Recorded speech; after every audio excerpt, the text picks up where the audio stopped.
মহিলাদের যে মিন্স হয় বা যেটা হয়, এই মাসিক যদি কেউ পায় বা কোনো কবিরাজ পায়, তাকে একদম শেষ করে দিতে পারবে। মানুষকে মেরে ফেলা সম্ভব? হ্যাঁ হ্যাঁ হ্যাঁ হ্যাঁ, বান মেরে একদম একটা মানুষকে আপনি জায়গায় শেষ করে দিতে পারবেন। অনেক ধরনের বান হয়। বিদেশিদের বা প্রবাসীদের বেশি সমস্যা হওয়ার কারণ হচ্ছে এই যে অন্যান্য যে দেশগুলো অমুসলিম দেশ, ভাই ওখানে নামাজের কোনো সুযোগ নেই। অনেকেই বলে যে বিজ্ঞানের এই আধুনিক যুগে তো আসলে জিন ভূত বা এই রকম কুফরি টুফুরি বিশ্বাস করাটাই মুশকিল, এগুলোর তো আসলে কোনো ভ্যালু নেই। আপনার এর অবজারভেশন কি? আল্লাহ রাসূল সাল্লাল্লাহু আলাইহি সাল্লামকেও তো কুফরি করা হয়েছিল। আল্লাহ রাসূল যেখানে স্বয়ং নিজে কুফরির শিকার হয়েছেন, সেখানে আপনি আমি কি ভাই? এই কয়েকদিন আগে এক আপু আমাকে ফোন দিয়ে খুব হাউমাউ করে কাঁদলেন। ওনার স্বামী আসলে পরকীয়ায় লিপ্ত হয়ে গেছে। তো এমতো অবস্থায় ওই আপার এমন অবস্থায় হয়ে গেছে যে তিনি হত্যা করবে, তিনি স্বাভাবিক লাইফেই নাই। তারপর আমি ঘটনাগুলো শোনার পরে আমি ওনাকে আমল দিলাম, তারপর ওনাকে রুকায়া করলাম ওনার হাজব্যান্ডকে। তারপর উনি ঠিকমতো আমলগুলো করলেন। আলহামদুলিল্লাহ 21 দিনের মাথায় ওনার হাজব্যান্ড ওই ব্যাংক থেকে লেনদেন সম্পূর্ণ ক্লোজ করলেন, অ্যাকাউন্টই ক্লোজ করে ফেললেন 21 দিনের মাথায়। মানে এটা অবিশ্বাস্য ব্যাপার। মানে কোরআন যদি কেউ মানে শতভাগ, তার কোরআন 100% তাকে সমাধান দিবে। সব কিছু দেখলাম, এরপর আমি করলাম যে এখানে কি সমস্যা হয়েছে। সমস্যা দেখলাম যে ওনার যে চাচি আছে, এই ছেলের আপন চাচি ক্ষতি করে রাখছে। এই যে ফার্স্ট বয়, তার ছেলে পড়াশোনা ভালো করে না। আপন চাচি একদম পাশাপাশি বাসা, পাশাপাশি ফ্ল্যাট। তা আমি তো আর এখন বলতে পারি না যে চাচি এটা করছে, তাহলে তো একদম লাগালাগি হয়ে যাবে। সামনে কোরআন শরীফ দেখলাম, কোরআন শরীফ ওর বুকের উপর রাখলাম, আলহামদুলিল্লাহ সাথে সাথে ও চুপ হয়ে গেছে এবং সাথে সাথে নীরব ভাই, আপনি অবিশ্বাস্য হতে পারে আপনার কাছে এই ঘটনাটা। যেহেতু ব্যক্তিগতভাবে আমি আপনাকে চিনি, এইটুকু তো আমি আশা করি যে যারা আপনার কাছে সেবার জন্য যাবে তারা অন্তত সঠিক পথটা। না ইনশাল্লাহ, এই জন্যই ভাই আমার মূলত এই লাইনে আসা। সবচেয়ে বেশি কুফরিটা হয় কোথায়? আসলে সবচেয়ে বেশি কুফরি হয় স্বামী স্ত্রীর যে সম্পর্ক আছে, এই সম্পর্কের অবনতি ঘটানোর জন্য সবচেয়ে বেশি কুফরি হয়। এর কারণ হচ্ছে আমরা যখন দেখি একটা হ্যাপি কাপল খুব সুন্দরভাবে সব কিছু করছে, জীবনযাপন করছে, তখন আমাদের আশেপাশের যে ফ্যামিলিগুলো আছে তারা খুব সহজে নিতে পারে না, যার কারণে তারা কুফরি করে। আর এই কুফরি কোরআনের মাধ্যমে 100% সমাধান করা সম্ভব। এটা আপনার ওই যে তাবিজ এগুলো কিছুই প্রয়োজন হয় না। যদি কোরআনের মাধ্যমে 100% আমল করা যায় 100, তাহলে 100 এটা সমাধান করা সম্ভব। কোনো তাবিজ, কোনো কুফরি কালাম, এগুলো কিছুই প্রয়োজন নেই। আপনি যদি আপনার রিসেন্ট কোনো স্টোরি বলেন আমাদের, যে এরকম ঘটনা ঘটছে। এই কয়েকদিন আগে এক আপু আমাকে ফোন দিয়ে খুব হাউমাউ করে কাঁদলেন এবং এমনভাবে কাঁদছিলেন, ফুপিয়ে ফুপিয়ে কাঁদছিলেন। কোনোভাবেই তিনি কথা বলতে পারতেছিলেন না, কথা বলার অবস্থায় উনি ছিলেন না। তো আমি ওনাকে বললাম যে আপু একটু রিল্যাক্স হন, ওনাকে খুব বুঝাইলাম, তাও উনি রিল্যাক্স হতে পারছিলেন না। এরপর উনি ফোনটা কেটে দিলেন, আমি ফোনটা কেটে দিলাম যে আপনি রিল্যাক্স হয়ে তারপর ফোন দিন। তারপর উনি আবার ফোন দিলেন বিকালে। ফোন দেওয়ার পরে উনি আমাকে বলতেছেন যে ভাই আমার এরকম, তাও কাঁদতেছেন উনি। তারপর আমি ওনার থেকে শুনতে চাইলাম আসলে সমস্যাটা কোথায়। ওনার স্বামী আসলে পরকীয়ায় লিপ্ত হয়ে গেছে, মূল ঘটনাটা আমি শুনতে চাইলাম। ওনার হাজব্যান্ড মূলত একটা নিডি ফ্যামিলি থেকে উঠে আসছেন, উনি ব্যবসা করতেন। তো ব্যবসা করার পরে একটা পর্যায়ে ব্যবসা খুব ভালো হইল, মানে ব্যবসা ভালো হওয়ার পরে উনি আসলে ব্যাংকিং লেনদেন ছিল ওনার। তো একটা পর্যায়ে দেখা গেল যে ওনার হাজব্যান্ড একটা মেয়ের সাথে খুব মিশতেছে, মানে তাকে নিয়ে লং ড্রাইভে যাচ্ছে, তার সাথে ব্যাংকের। হ্যাঁ ব্যাংকের। সে ওই মেয়েকে নিয়ে কক্সবাজার যাচ্ছিল, ঘুরতেছিল এবং ইতিমধ্যে তাদের বিয়ের বয়স 7 বছর এবং 2টা বাচ্চা আছে। তো এমতো অবস্থায় ওই আপার এমন অবস্থায় হয়ে গেছে যে তিনি হত্যা করবে, তিনি স্বাভাবিক লাইফেই নাই। এই প্রবলেমটা দীর্ঘদিন, মানে অনেক দিন তিনি সহ্য করেছেন। যখন ধৈর্যের সীমা একদম অতিক্রম হয়ে গেছে, তখন উনি আমাকে ফোন দিয়েছেন। আমার নাম্বার কীভাবে যেন উনি পেয়েছেন। তো উনি আমাকে ফোন দেওয়ার পরে উনি সব ঘটনা বললেন যে এই ঘটনা। তারপর আমি ঘটনাগুলো শোনার পরে আমি ওনাকে আমল দিলাম, তারপর ওনাকে রুকায়া করলাম ওনার হাজব্যান্ডকে। তারপর উনি ঠিকমতো আমলগুলো করলেন। আলহামদুলিল্লাহ 21 দিনের মাথায় ওনার হাজব্যান্ড ওই ব্যাংক থেকে লেনদেন সম্পূর্ণ ক্লোজ করলেন, অ্যাকাউন্টই ক্লোজ করে ফেললেন 21 দিনের মাথায়। মানে এটা অবিশ্বাস্য ব্যাপার। মানে কোরআন যদি কেউ মানে শতভাগ, তার কোরআন 100% তাকে সমাধান দিবে। কারণ আল্লাহ তাআলা কোরআনে বলছেন ওয়ানুনাজ্জিলু মিনাল কুরআনি মা হুয়া শিফাউ ওয়া রাহমাতুল লিল মুমিনিন। কোরআন নাজিলি করা হয়েছে সকল ধরনের শেফা বা আরোগ্য হিসেবে এবং মুমিনদের জন্য রহমত। অথচ আজকে আমরা কোরআন ছেড়ে দিয়েছি, এই কোরআন যদি আমরা শক্তভাবে ধরতে পারি তাহলে আমাদের ম্যাক্সিমাম রোগ এমনিতেই ইনশাল্লাহ ভালো হয়ে যাবে। অনেক সময় বোঝা যায় না যে এটা আসলে আধ্যাত্মিক কোনো অসুবিধে কি না, নাকি মানসিক রোগ বা শারীরিক রোগ, এরকম কোনো ইস্যু কি আসলে পড়ে আপনার চোখে? আমি যদি আপনাকে এইটা নিয়ে একটা ঘটনা বলি, এক বাচ্চা স্টুডেন্ট পড়াশোনা করছে এবং সে ফার্স্ট বয়, আপনার বলতে পারেন ফার্স্ট সেকেন্ড থার্ডের ভিতরে সবসময় থাকে। তো এই ছেলেটা হঠাৎ আপনার এমন হয় পড়ার মাঝখানে সে কেঁপে টেপে তার অবস্থা খুব খারাপ হয়ে যায়। তো এটা সব সময় না, এটা কিছু কিছু ক্ষেত্রে যখন সে কোরআন শরীফ পড়ে, বিশেষ করে পরীক্ষার আগে, যখন তার কোনো পরীক্ষা চলে আসে, সামনে কোনো পরীক্ষা বা সামনে যে কোনো একটা কাজে যাচ্ছে সে, স্কুলের কোনো ইভেন্ট বা কোনো কিছু, তখন সে এই সমস্যাগুলো তার হচ্ছে। তো ওনার বাবা কিভাবে যেন আমার নাম্বারটা সংগ্রহ করেন এবং আমাকে বলেন, আমাকে বলার পরে আমি ওই বাসায় যাই এবং এমন হয়েছে যে এটা করছেই, মানে এটা আর বন্ধ হচ্ছে না। তারপর উনি আমাকে ডাকলেন, আমি গেলাম, যাওয়ার পরে আমি দেখলাম আর কি অবস্থা। দেখার পরে আমি আসলে ওনার মা কান্নাকাটি করতেছে, বাবা ভাই সবাই কান্নাকাটি করতেছে, যেহেতু অবস্থা খুব খারাপ। তো এরপর আমি ছেলের পাশে গিয়ে বসলাম, বসার পরে সামনে দেখছি কোরআন শরীফ ওর বুকের উপর রাখলাম, সাথে সাথে ওর কাঁপাকাঁপি বন্ধ এবং ও একদম নীরব নিস্তব্ধ হয়ে গেল। আপনারাও চাইলে যদি কখনো এরকম সমস্যা দেখেন, কোরআন শরীফ তার বুকে রাখেন, দেখবেন ইনশাল্লাহ একদম সে চুপ হয়ে যাবে যদি জিন্নাতের সমস্যা থাকে। আলহামদুলিল্লাহ এরপর আমি তাকে চিকিৎসা করি, রুকায়া করি, তাকে আমল দেই, তার বাবা মাকে আমল দেই, এগুলো করে আলহামদুলিল্লাহ সে পরিপূর্ণ সুস্থ এখন এবং তার বাবা মা সবাই খুব খুশি। এখন আমার সাথে যোগাযোগ হয়, সেদিনও ফোন দিয়ে আমাকে খুব ধন্যবাদ জানালেন যে না, ওনার সন্তান খুব ভালো আছেন এবং কোনো রকম কোনো সমস্যা নাই। এ তো গেল হচ্ছে স্টুডেন্টের কথা, এবং আপনি বলছিলেন যে সবচেয়ে বেশি করে হচ্ছে সম্পর্ক ভাঙার জন্য। এছাড়া কি আর কোনো জায়গায় কুফরি আপনার চোখে পড়ে বা অভিজ্ঞতা কি বলে? আরেকটা ঘটনা যদি আমি আপনাদেরকে বলি, বাংলাদেশের বড় একজন ব্যবসায়ী, যার নাম বললে আপনারা চিনবেন, অনেকগুলো দোকান আছে, তার শোরুম আছে, বড় বড় নামকরা প্লেস, বড় বড় যে মার্কেটগুলো রয়েছে এই মার্কেটগুলোতে। তো ওনার ব্যবসায় খুব ভালো যাচ্ছিল, হঠাৎ করে উনি সবগুলো প্রতিষ্ঠান তার লস হচ্ছে, পাশাপাশি তার ব্যবসায় প্রচুর লস, মানে এমপ্লয়ি স্যালারি দিতে পারছে না, সবগুলো থেকে মানে দোকান ছেড়ে দিবে, শোরুমগুলো ছেড়ে দিবে, এমন একটা পর্যায়ে উনি চলে গেছেন। উনি এরপর আমার কাছে আসলেন, আসার পর ওনার সব ঘটনা আমি শুনলাম মনোযোগ দিয়ে, ওনাকে আমি অনেক সময় দিয়েছি।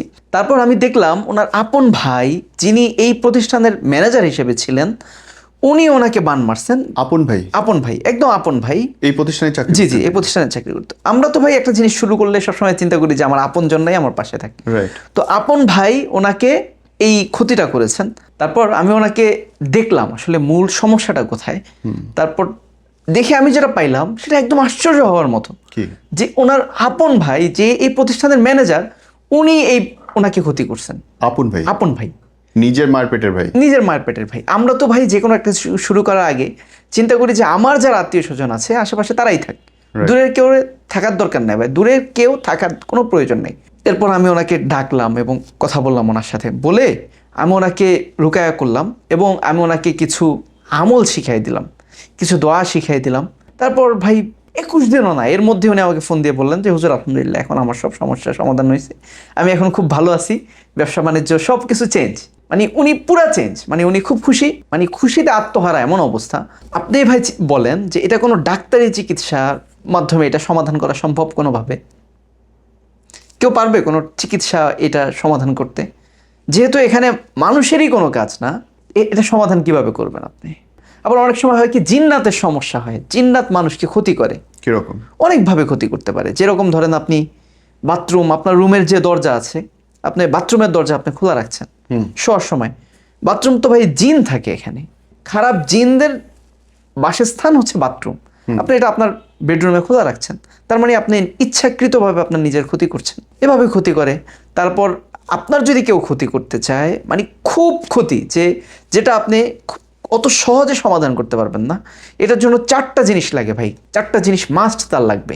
প্রথমত আপনার পরিধানের যে কাপড়টা রয়েছে, জামা পাজামা বা যে কোনো কাপড়, যে কোনো একটা সুতা লাগবে, অথবা আপনার মাথার চুল অথবা দাড়ি অথবা গোফ, একটা চুল লাগবে বা চুল লাগবে, আপনার দাড়ি গোফ এখানের চুল লাগবে, একটা হোক বা পরিমাণ মতো যাই হোক একটা লাগবে।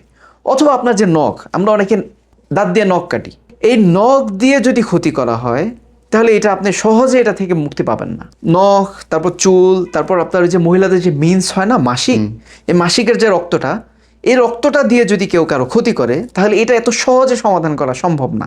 যেরকম ধরেন অনেক সময় কি হয়, আমরা যেটা ইউজ করি এটা ফেলে দিই, এটা এইভাবে না ফেলে আমার মতে এটা ওয়াশ করে তারপর ফেলে দিলে কোনো সমস্যা নেই। এটা ফেলা যেতেই পারে, যেহেতু আমরা শহরে বাস করি, আমাদের এইভাবে আমরা আমাদের নিজেদেরকে সেভ করতে পারি যদি আমরা বাঁচতে চাই। আধ্যাত্মিক সমস্যা বা জিনভূতের সমস্যা কি শুধু বড়দের হয় না, ছোটদেরও হতে পারে?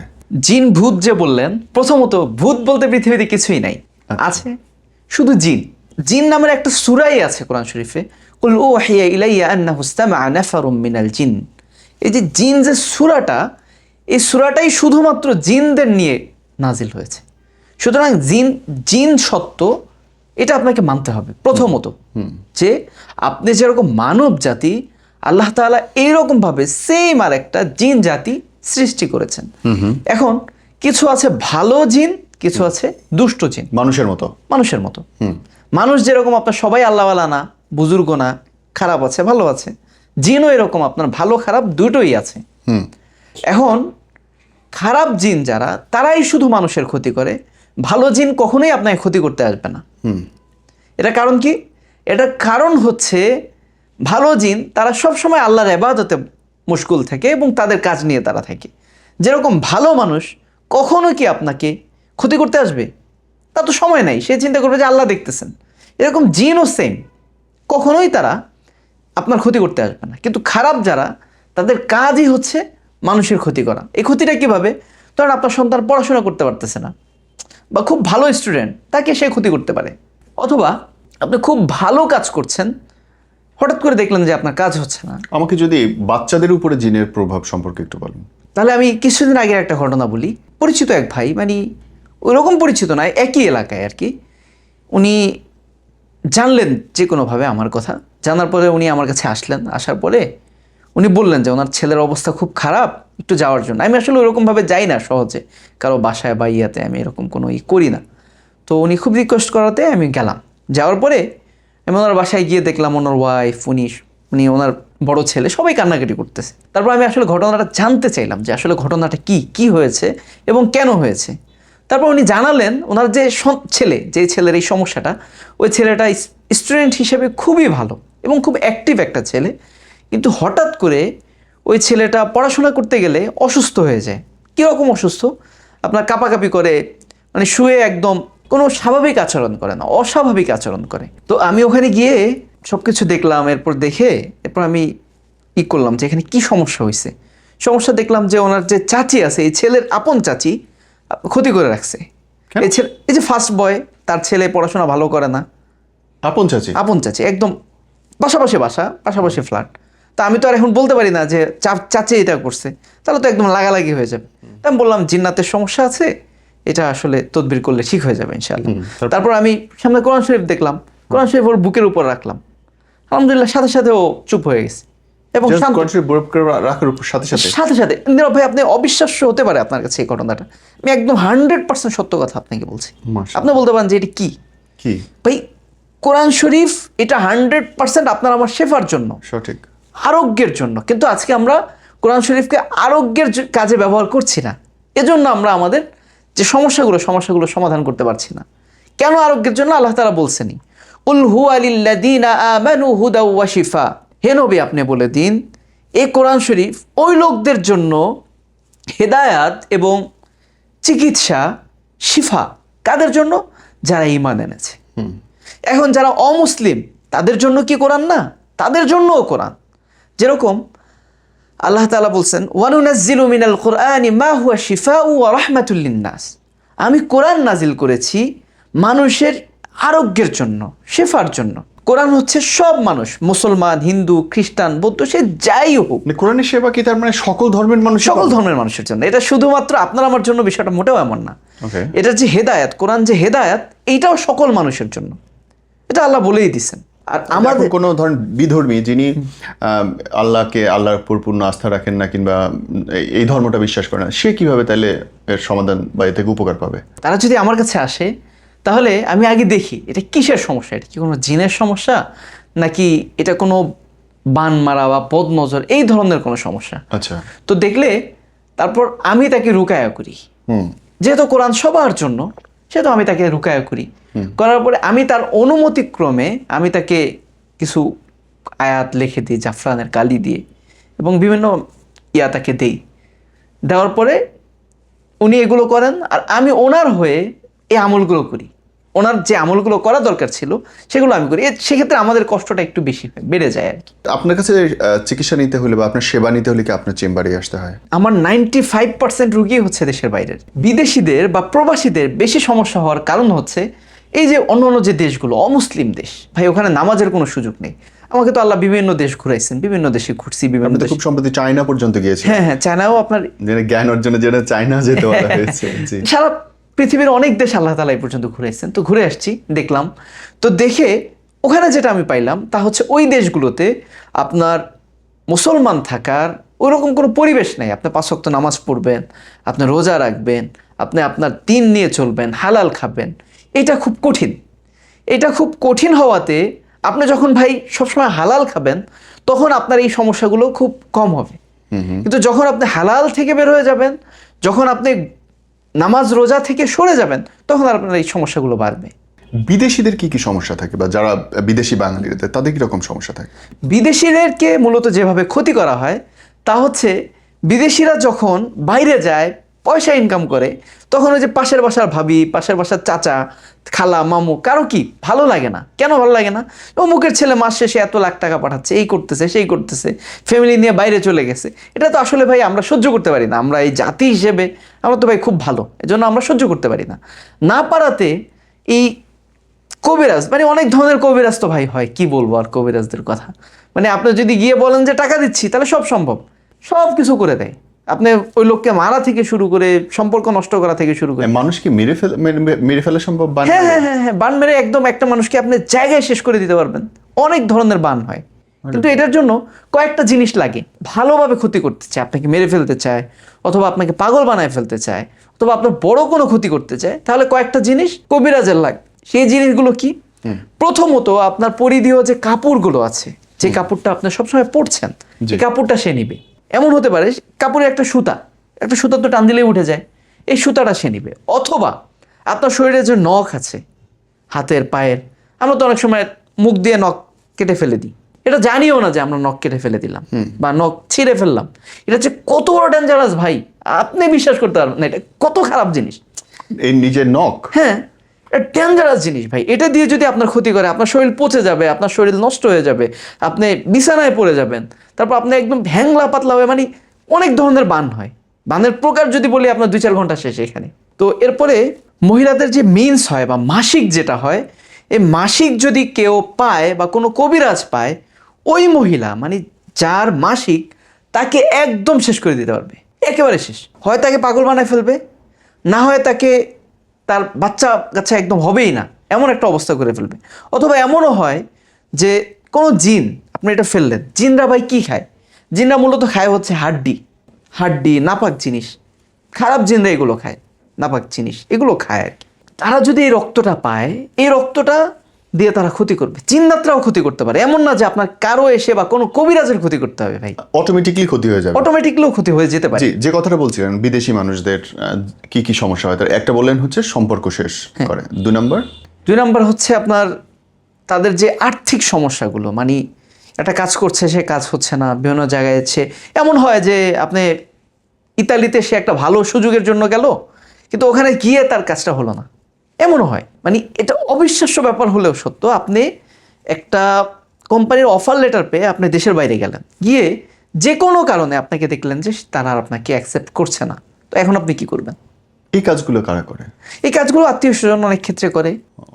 মানে খুব ডেঞ্জারাস। মানে আপনি এটা কল্পনা করতে পারবেন না যে আমাদের আশেপাশের যে পরিবেশটা কত খারাপ। মানে আমাদের এই 4টা জিনিস, বিশেষ করে নখ, চুল, মিন্স আর হচ্ছে পরিধেয় জামা কাপড়, বস্ত্র, এগুলো খুব সাবধানতার অবলম্বন করে আমাদেরকে।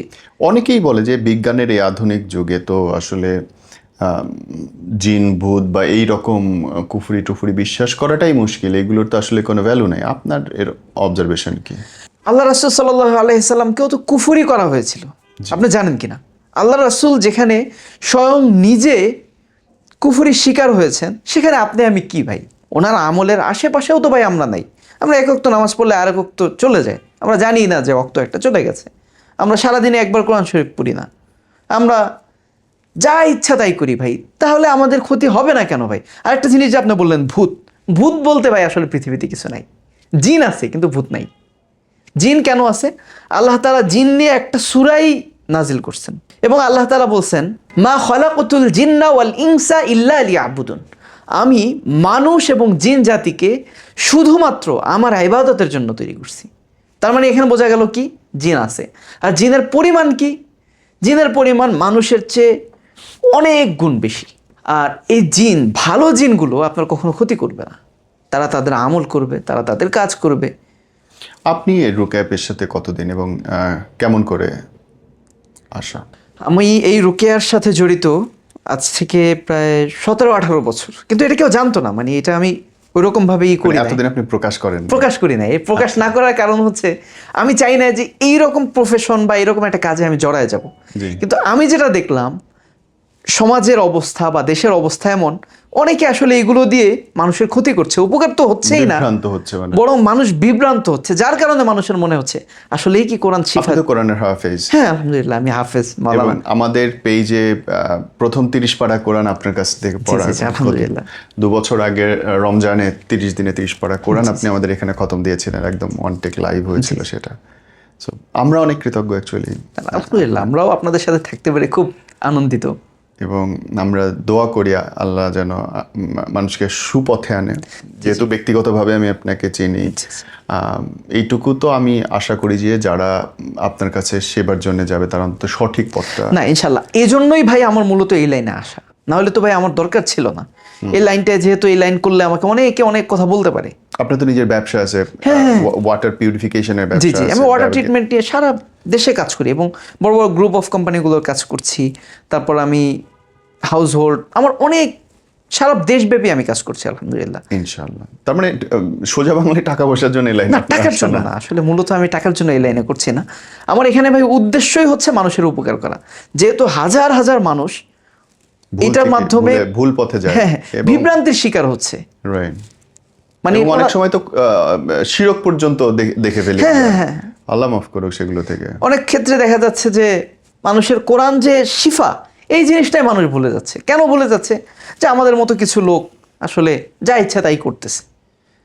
এবং সবারই তো লেবাস একই। হ্যাঁ ভাই, আসলে এইটা বাস্তব হচ্ছে কি, আপনার কোনো একজন আলেম মানুষ, কোনো একজন হাফেজ মানুষ, কোনো একজন ইমাম মানুষ যে আল্লাহকে ভয় পায়, সে কখনোই আপনার কোনো ক্ষতি করবে না বা আপনাকে কোনোভাবে বিভ্রান্ত করবে না। হয় পারলে আপনাকে বলবে, না পারলে আপনাকে বলবে না যে না ভাই আমি পারবো না। সে আপনাকে বিভ্রান্ত কোনোভাবেই করবে না। ভাই অনেক শুকরিয়া, আপনি আসছেন, আমরা আসলেই অনেক খুশি হয়েছি। জি ইনশাল্লাহ, অনেক অনেক শুক্রিয়া ভাই। আমি আমার নাম্বারটা আপনার স্ক্রিনে দিয়ে দিতে পারেন, এমনি যাদের প্রয়োজন আমার সাথে যোগাযোগ করলেই হবে ইনশাল্লাহ। ইনশাআল্লাহ।